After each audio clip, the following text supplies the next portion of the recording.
So see, when we talk about electret microphone, so electret microphone, that is a form of capacitor microphone. But as we have seen, capacitor or condenser microphone, that was very costly and that was unsuitable for field, and that is due to we were been having external bias in capacitor microphone. You can see that in my previous session I have explained already. So capacitor microphone, that is costly, it is unsuitable for field as we need external bias to that. In electret microphone have been introduced where electret microphone is even a capacitor microphone, but in that we don't need any external bias. So in electret microphone, it is a capacitor microphone, but it has built-in charge. So because of it has built-in charge, we don't need any external bias.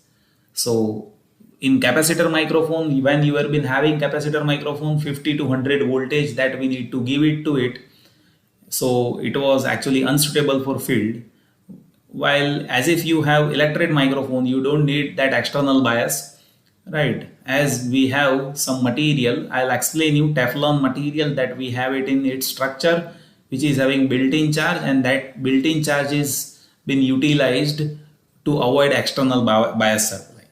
So we don't use external bias here in electret microphone. So let us see the structure. So structure is almost similar to the structure which is there with capacitor microphone, where you see here there is metal diaphragm and that is connected with spring. In capacitor microphone there was back plate over here. So here even there is a back plate, but along with back plate there is Teflon material.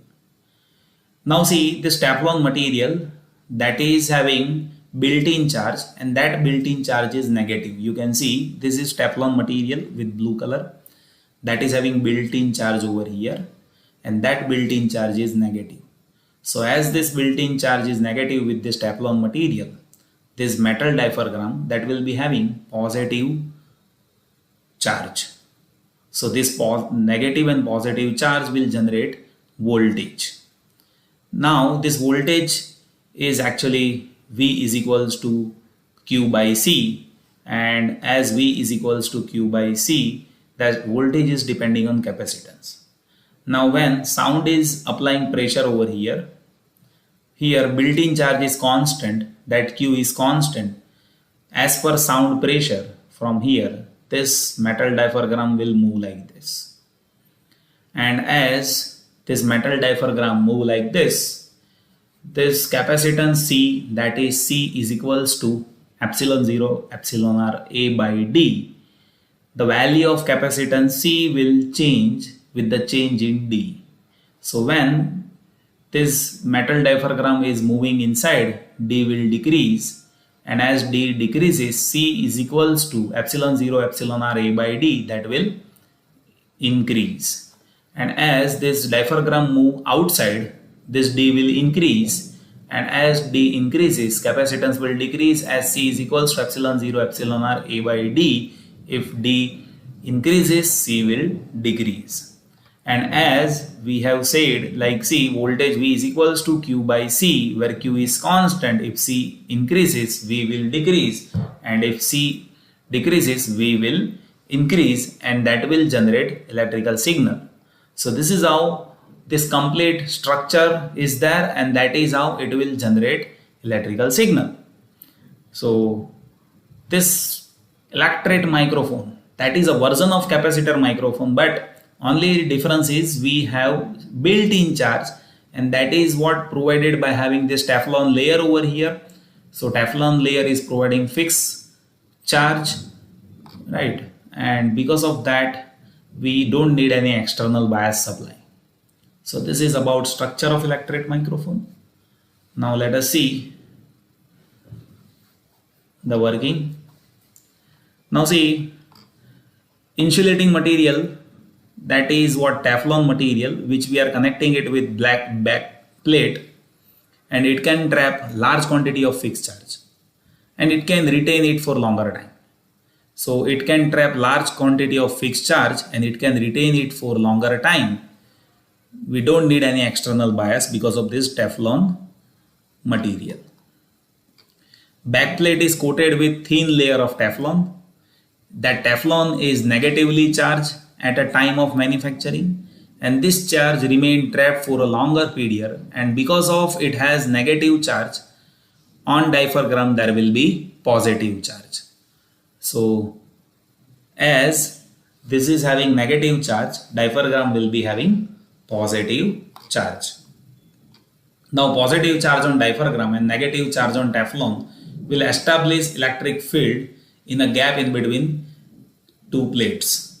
So this positive and negative charge will establish electric field, and there will be generation of signal V.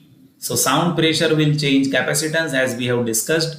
Q remains constant and same characteristic as capacitor microphone, but there is no external bias and less costly. So this is less costly as we don't need any external bias.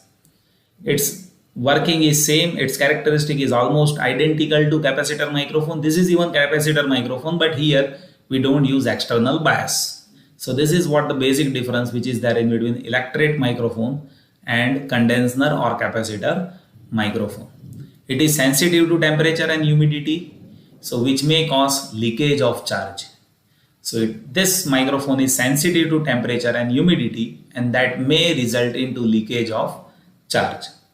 So this is the basic working which is there with electret microphone. And we can use this microphone for lecturers as a clip microphone, right? And as a wireless mic in sports meet. So you might have seen this as a collar mic for a lecturer. We can use this electret microphone, as well as this could be used for wireless mic in sports meet. Now let us see the applications. So the first basic application, that is in small PA system for clubs and small halls, we can use this as a tie clip microphone for lecturers, radio microphone as a radio microphone in sports meet, we can use it. So these are some applications.